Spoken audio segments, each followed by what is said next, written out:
دنیا سے دل لگا کر، دنیا سے دل لگا کر، دنیا سے کیا ملے گا؟ دنیا سے دل لگا کر، دنیا سے دل لگا کر، دنیا سے کیا ملے گا؟ یاد الہی تیری، یاد الہی تیری، وہ رب خدا ملے گا۔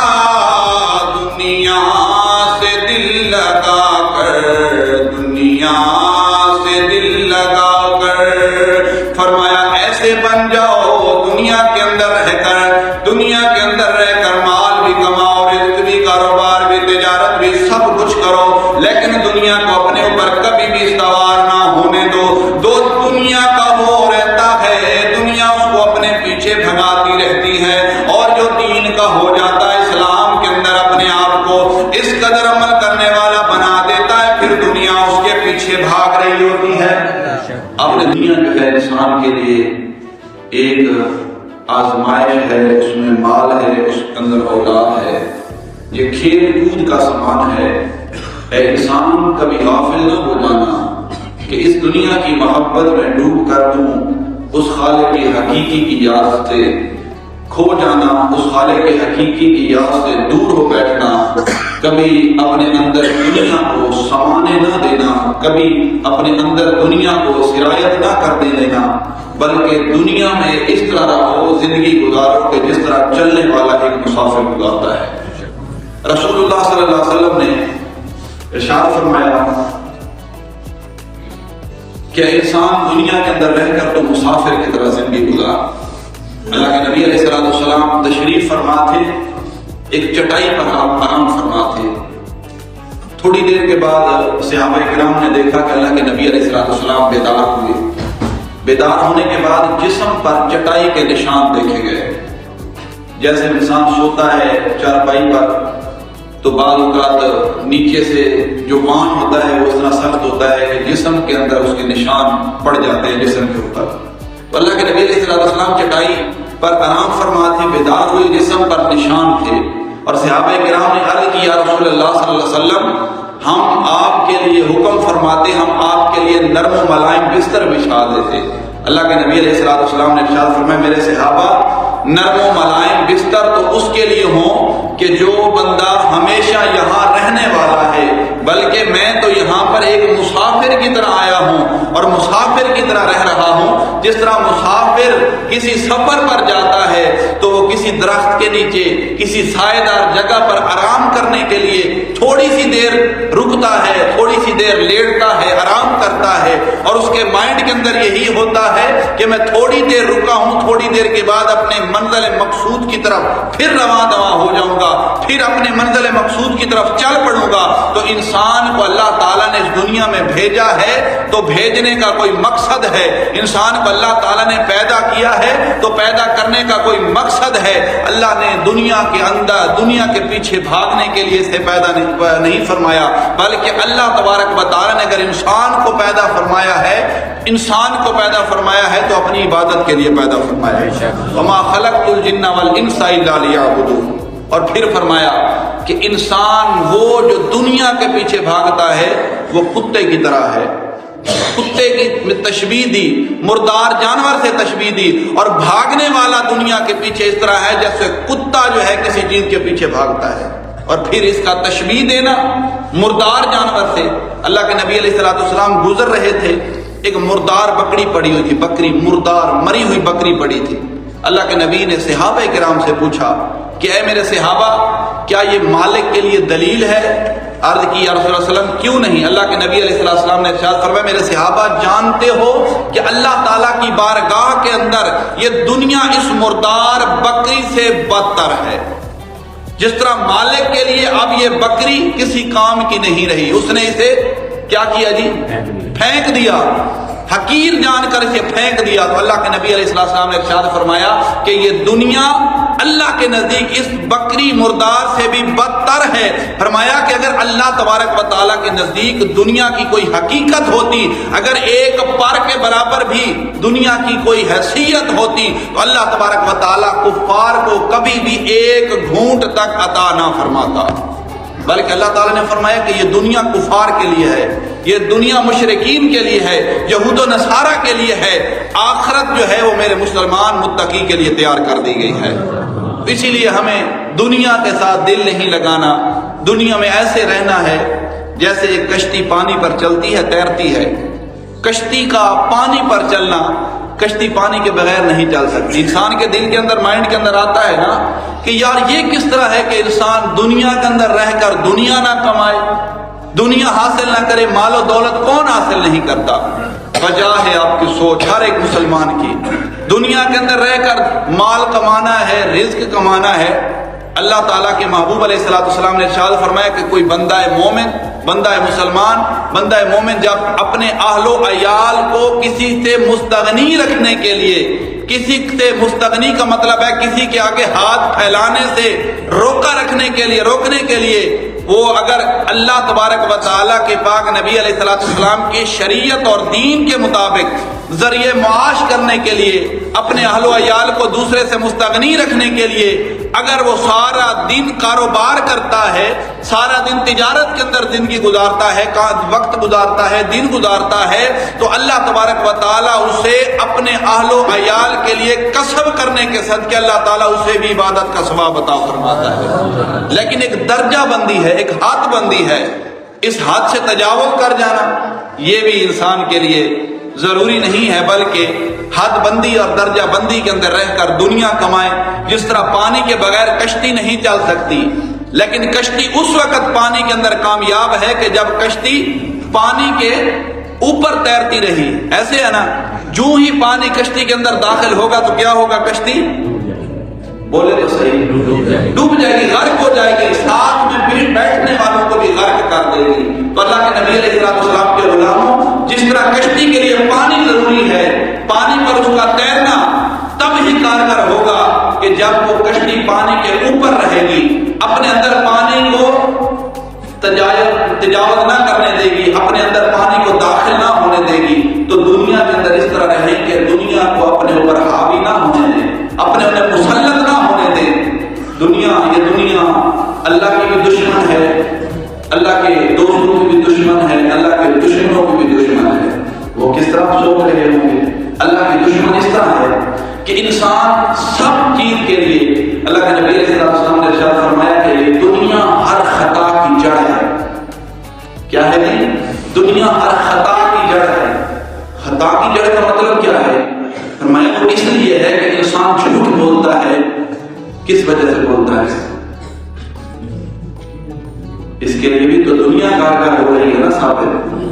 جھوٹ بولتا ہے، کسی سے حسد کرتا ہے، کسی سے بغض و عداوت رکھتا ہے، دنیا کارگر ثابت ہو رہی ہے۔ تو دنیا ہر خطا کی جڑ ہے۔ فرمایا جو دنیا سے بچ گیا وہ کامیاب ہو گیا، دنیا سے بچ گیا۔ دنیا کی محبت اپنے اندر داخل نہ ہونے دے، کبھی بھی داخل نہ ہونے دے۔ رسول اللہ صلی اللہ علیہ وسلم کی بارگاہ میں ایک شام سے ایک ریشمی کپڑا لایا گیا، شام، ملک شام سے خوبصورت ریشمی کپڑا لایا گیا۔ اللہ کے نبی علیہ السلام کے جس وقت ہاتھ میں آیا، صحابہ کرام بھی اٹھ کر اسے حیرت سے دیکھنے لگے، ہاتھ لگا کر دیکھنے لگے۔ ہماری بھی ایک سوچ ہے نا کہ کوئی نئی چیز آ جائے جو اچھی لگ رہی ہو، آنکھوں کو بھا رہی ہو، تو ہم اس کی طرف لپکتے ہیں، اس کی طرف قریب ہوتے ہیں، اسے دیکھتے ہیں کہ یہ چیز بہت اچھی ہے۔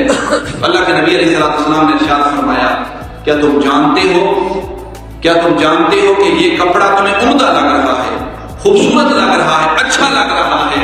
اللہ تبارک و تعالیٰ نے جو صحابہ کرام کے لیے، مومنین کے لیے جنت کے اندر نعمتیں تیار کر رکھی ہیں، اور جو اللہ تبارک و تعالیٰ وہاں پر انہیں کپڑے عطا فرمائے گا، انہیں رومال عطا فرمائے گا، جنت کی نعمتیں عطا فرمائے گا، یہ دنیا کی نعمتوں سے کہیں بڑھ کر وہ نعمتیں ہیں، تاکہ صحابہ کرام کے دل سے اس کی جو ہے محبت جو ہے وہ کم ہو جائے دنیا کی، یعنی دنیا سے دل لگا کر، دنیا سے دل لگا کر، دنیا سے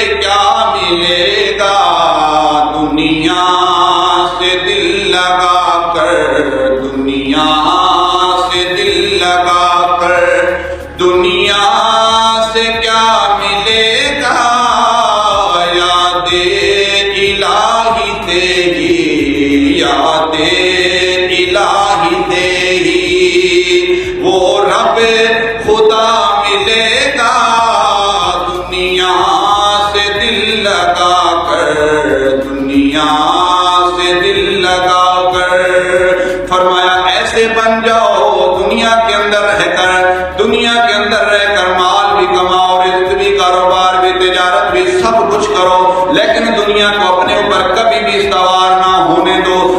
دنیا کا وہ رہتا ہے، دنیا اس کو اپنے پیچھے بھگاتی رہتی ہے، اور جو دین کا ہو جاتا ہے اسلام کے اندر اپنے آپ کو اس قدر عمل کرنے والا بنا دیتا ہے، پھر دنیا اس کے پیچھے بھاگ رہی ہوتی ہے۔ آپ نے دیکھا ہوگا یعنی اللہ کا ذکر کرنا، پھر اللہ کا ذکر بھی انسان کو اس طرح کا نہ بنا دینا، اللہ کا ذکر کریں دل کے اندر احساس ہو، دل کے اندر احساس ہو، کہیں ایسا نہ ہو کہ پھر اللہ اللہ کرتا رہے، اس قدر خوش بن جائے کہ ہر بندہ اسے انگلی اٹھا کر تنقید کا نشانہ بنائے۔ وہ کس طرح؟ میں آپ کو ایک مثال دیتا ہوں دنیا کی۔ وہ ہمارے شاگرد ہی ہیں، وہ فتح پور کی مثال ہے، ایک سیفی صاحب ہے، ان کی مسجد ہے، تو وہاں پر نا وہ مصلح سنانے کی ڈیوٹی لگی، جیسے آپ حافظ صاحب ادھر مصلح سناتے ہیں قرآن پاک رات کو تراویح کے اندر، تو ان کی بھی ویسے ڈیوٹی لگی۔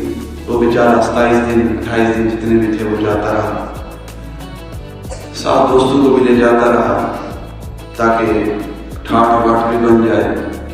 تو وہ صوفی صاحب جو تھے ہر وقت ہاتھ میں تسبیح، کہتا تھا میرے جیسا تو ہے کوئی نہیں۔ 27ویں رات تھی، ماشاءاللہ آپ بھی حافظ صاحب کی خدمت کرتے اور کرنی بھی چاہیے، علماء کی، حفاظ کی، ٹھیک ہے نہیں، اللہ والوں کی خدمت کرنے سے اللہ تعالیٰ اجر اور ثواب اور بہترین دنیا کی جزا عطا فرماتا ہے۔ یہ تو ہماری سوچ ہے نا، بچ جائیں تو بچ جائیں، یہ بھی حق ہوتا ہے۔ ایک ڈیوٹی کر رہا ہے بندہ، اس کا حق ہے، ایک ملازمت کر رہا ہے بندہ، اس کا حق ہے، ہر چیز کا حق ہے نا۔ بچے اسکول میں جاتے ہیں فیس نہیں دیتے، 2-2 3-3 ہزار 5-5 ہزار تک دیتے ہیں۔ تو میں عرض کر رہا ہوں وہ جاتا رہا بیچارہ، 27ویں رات تھی، دوستوں کو اور بھی لے گیا کہ آج حافظ صاحب کی جو ہے 27ویں رات ختم قرآن پاک، تکمیل قرآن پاک ہے، ختم قرآن پاک کی باری آئی، تو دوسرے صاحب نے پیسے دیے 500 روپے جو حافظ صاحب کی خدمت ہے۔ وہ صوفی صاحب نے ایستگی کے ساتھ بڑے ہی اپنے فن کے ساتھ اپنی جیب میں ڈالے، اپنی جیب سے پیسے نکالے، کچھ چھٹے تھے اور 500 کا نوٹ، اس نے حافظ صاحب کے ہاتھ دیا، حافظ صاحب یہ آپ کی خدمت ہے۔ حافظ صاحب خوش ہو کر بھی شاید پیسے کافی سارے آ گئے، ہر کسی کی ہوتی ہے خیر۔ کوئی مظفر گڑھ کا بھی واقعہ ہے، وہاں پر مولانا صاحب پہلے اس کام سے پزل ہوئے تھے، وہ فصل کا موقع تھا، گندم کاٹنے کی ڈیوٹی کر رہے تھے، بچوں کو بھی ساتھ لگایا ہوا تھا۔ کسی کوئی بندہ آیا تھا، حافظ صاحب آپ کی آواز اچھی ہے، آپ ہمیں مصلح سنا دیں، ہم آپ کی اچھی خدمت کر دیں گے، آپ کو یہ تگ و دو نہیں کرنی پڑے گی۔ تو حافظ صاحب مان گیا، ٹھیک ہے جی، خدمت کرنے کا وقت آیا۔ 27ویں رات 5,000 روپے اس کے ہاتھ میں دیا۔ حافظ صاحب حیران رہ گئے کہ ادھر سے بھی مجھے چھڑوا دیا۔ حافظ صاحب قرآن پاک بھی کچھ ٹائم مانگتا ہے، ایسے نہیں ہے زبان کا نام کہ قرآن پاک سنا رہے ہیں، نہیں، قرآن پاک بھی ٹائم مانگتا ہے، منظر کو ٹائم دینا پڑتا ہے، یاد کرنا پڑتا ہے، پھر رات کو مسلح پہ کھڑے ہو کے سنانا پڑتا ہے۔ تو وہ حافظ صاحب نے اور کوئی نہیں سوچا، اس نے کہا ظلم کیا، زیادتی کی، ان کا ایک جانور رات کو کھول کے حافظ صاحب لے گئے، بچہ تھا اس کو کھول کے لے گئے ہیں جی۔ تو صبح کے وقت پیرا نکالا گیا، پیرا باٹی آیا، پیرا ڈھونڈتے ڈھونڈتے حافظ صاحب کے گھر سامنے بچہ باندھا ہوا تھا، انہوں نے پولیس کو فون کر دیا، پولیس آ گئی، ہاں جی یہ حافظ صاحب نے رات ہماری چوری کی ہے، بچہ کھول کے ہے۔ پولیس نے پوچھا یہ کیا کیا ہے؟ تو حافظ ہے، قرآن سنانے والا، رائے تیرا ختم ہوا۔ اس نے کہا میں اور کیا کرتا، ہمارے ساتھ مٹکی یہ تھی، طے یہ ہوا تھا اچھی خدمت کریں گے، میرے ہاتھ میں 5,000 تھما دیا، میں 5,000 کا کیا خریدوں، تو مجھے اور کچھ ثابت نہیں ہوا، ذہن میں میں ان کا بچہ کھول کے لے گیا۔ تو اس نے غلط کیا، لیکن میں آج یہ کر رہا ہوں، پولیس نے بھی ان کی سپورٹ کی، کہا کہ بالکل آپ حق پر ہیں، یا حافظ صاحب کو پورا معاوضہ دیں یا پھر بچہ حافظ صاحب کا ہو گیا۔ یہ دین کے گناہ ہے، دین مزار نہیں ہے. تو میں عرض کر رہا ہوں صوفی صاحب نے 1000 روپیہ دیا، سوٹ کپڑوں کا دیا، حافظ صاحب خوش ہو کر جب باہر پیسے دے کے 1000 روپیہ، اب حافظ صاحب کے دل میں آیا، احسان بھی لگا دیا، وہ نہ ہو اسے واپس دے دو بھی ہم نے اللہ کی رضا کی خاطر سنایا ہے. حافظ صاحب دینے گئے، ذہن میں شاید یہ ہوگا کہ کچھ شاید خدمت اس طرح شرم آئے گی، کچھ اور خدمت کریں گے. اس نے کہا ٹھیک ہے رکھ دو یہاں پر جاؤ. بندہ خدا کچھ تو احساس کر. وہ اللہ نہ کرنا، وہ تسبیح پکڑ کر ہر وقت کرتے رہنا تجھے اگر اتنی ہی دل کی سخت بنا دے، خیر خواہی ختم ہو جائے، دوسرے مسلمان کا احساس ختم ہو جائے، تو پھر میرے خیال سے وہ تسبیح پڑھنا کسی کام کا نہیں ہے. تسبیح تب ہی کام آئے گی، یعنی وہ تسبیح پھری پر دل نہ پھریا کہ پڑھنا تسبیح پڑھ کے، تسبیح پھری پر دل نہ پھریا کہ پڑھنا تسبیح پڑھ کے. تو دل پھر جائے، دل نرم ہو جائے تو پھر ہی وہ تسبیح کام آتی ہے. دوسرے مسلمان کی خیر خواہی احساس. اللہ تبارک و تعالیٰ سے دعا ہے، اللہ تبارک و تعالیٰ ہم سب احباب کو رسول اللہ صلی اللہ علیہ وسلم کے دین کے مطابق اپنی زندگیاں بسر کرنے کی توفیق عطا فرمائے. اللہ تبارک و تعالیٰ ہم سب احباب پر اپنا خصوصی فضل و کرم نازل